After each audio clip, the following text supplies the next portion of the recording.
one essential feeling or one essential factor that constitutes a healthy type of psychology, a healthy human being, well-functioning soul, is the feeling that you are able to control your life, is the feeling of that power to determine the future of your own life through your actions.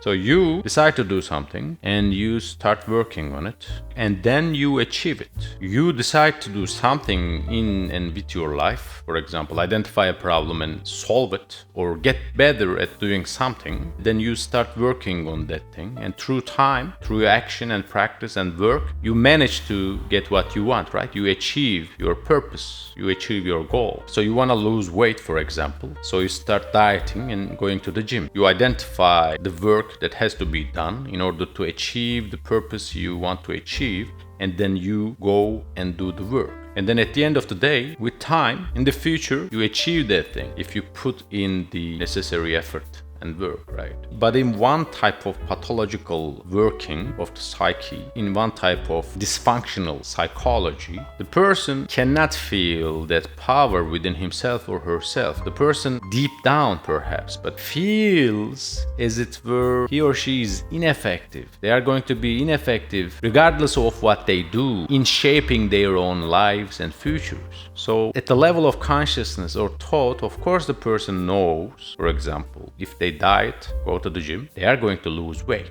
and gain muscle. Of course they know it, but they know it at the level of consciousness or thought. Can they feel it at the same time? Do they feel it? I believe that in some cases that is the real problem. We see people not acting on the problems they care about, the solutions of which they really know very well themselves, but they do not still act. Why? That demands explanation, right? And the explanation is the one I just gave. The person cannot feel deep inside that they are able to change their lives, to do something through action, shape their own future, as if they are ineffective, as if they are not actors. The world out there is functioning in the way it does, regardless of and independent of what the person does. But that is of course not true, right? And the person knows that at the level of consciousness, but cannot feel it. There is something we may call a mental model. According to the mental model of the kind of person I just described,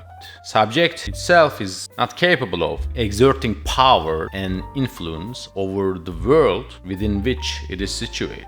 Subject itself is as it were locked, right? All the powers of action are taken away from it, and the world is going to keep the person locked, keep the subject unable to move, unable to make any change in their lives, in the world in which they live.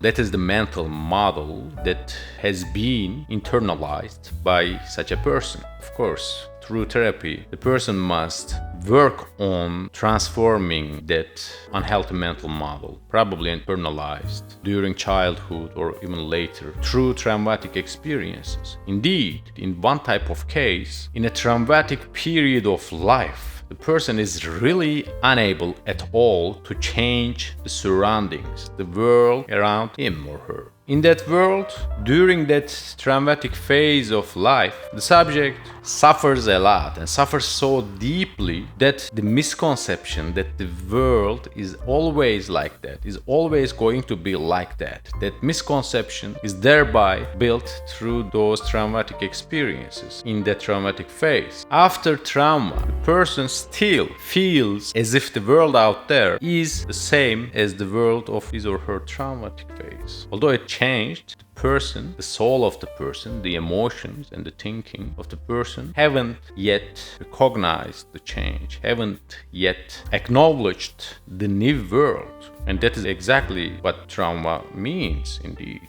So if anything like that is the case, if you see yourself not acting when you know what to do in order to solve a particular problem in your life, in order to achieve a particular goal in your life, you know what to do in order to achieve it, but you don't do it. Such a weird kind of case that really demands explanation. If you see something like that in your own life, please be aware of that possibility. Ask yourself, why am I not acting? Is there anything that really prevents me from acting? And and be honest with yourself. If there is really nothing that prevents you from doing the thing that's going to make your life better, make you a happier person and a stronger person, solve some problem and so forth, then your mental model might be problematic. Ask yourself that question and try to understand the inner workings of your soul in such a case.